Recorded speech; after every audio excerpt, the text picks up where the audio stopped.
19 दिसंबर 1999 भारत का एक यात्री विमान और 176 मासूम जिंदगियां।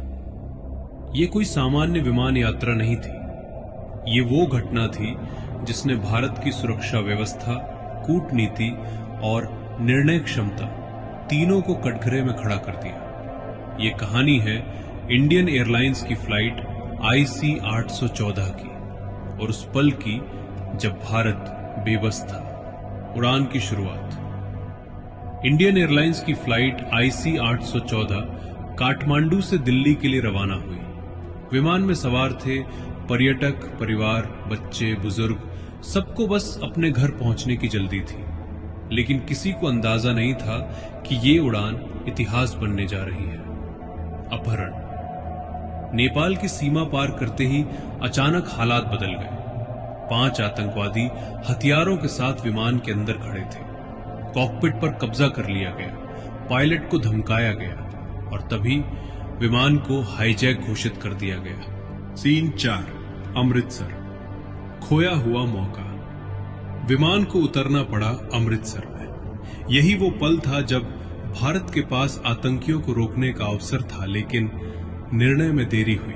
स्पष्ट आदेश नहीं आए और कुछ ही समय में विमान दोबारा उड़ान भर चुका था। ये देरी आने वाले दिनों की सबसे बड़ी कीमत बन गई। सीन 5, एक एक देश, एक एक दरवाजा बंद। विमान पहले लाहौर गया, फिर दुबई में कुछ यात्रियों को छोड़ा गया, लेकिन संकट टला नहीं। अंततः विमान पहुंचा अफगानिस्तान के कंधार। उस समय कंधार तालिबान के नियंत्रण में था और भारत एक शत्रुतापूर्ण भूमि पर पूरी तरह असहाय। सीन 6, कंधार। भारत की बेबसी। कंधार में भारत की कोई सैन्य शक्ति नहीं थी, कोई सीधा नियंत्रण नहीं था। आतंकियों की मांगे सामने आई। 3 खूंखार आतंकवादियों की रिहाई और सुरक्षित रास्ता। विमान में बंद 176 यात्रियों की जान हर घंटे खतरे में थी। सीन 7, एक हत्या जिसने सब बदल दिया। 31 दिसंबर 1999 आतंकियों ने एक यात्री रूपिन कात्याल की हत्या कर दी। ये संदेश साफ था, मांगे नहीं मानी गई तो और लाशें गिरेंगी। भारत पर दबाव अपने चरम पर था। सीन 8, सरकार का सबसे कठिन फैसला। नई दिल्ली में लगातार बैठकें हो रही थी। एक ओर राष्ट्रीय सुरक्षा, दूसरी ओर 176 निर्दोष नागरिक। आखिरकार सरकार ने सबसे कठिन फैसला लिया। 3 आतंकवादियों को रिहा किया गया। मौलाना मसूद अजहर, अहमद उमर सईद शेख और मुश्ताक अहमद जरगर। सीन 9, यात्रियों की रिहाई 7 दिन बाद। यात्री सुरक्षित लौटे, पर भारत कुछ खो चुका था। एक खतरनाक संदेश दुनिया को चला गया, भारत को बंधक बनाकर झुकाया जा सकता है।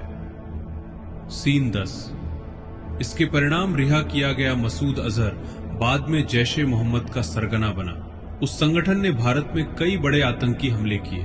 कंधार केवल एक अपहरण नहीं था, ये भविष्य की आतंकी हिंसा की नींव थी। सीन 11, सवाल जो आज भी जिंदा है। क्या अमृतसर में कार्रवाई की जा सकती थी? क्या बेहतर निर्णय संभव था? क्या भारत को इतनी बड़ी कीमत चुकानी चाहिए थी?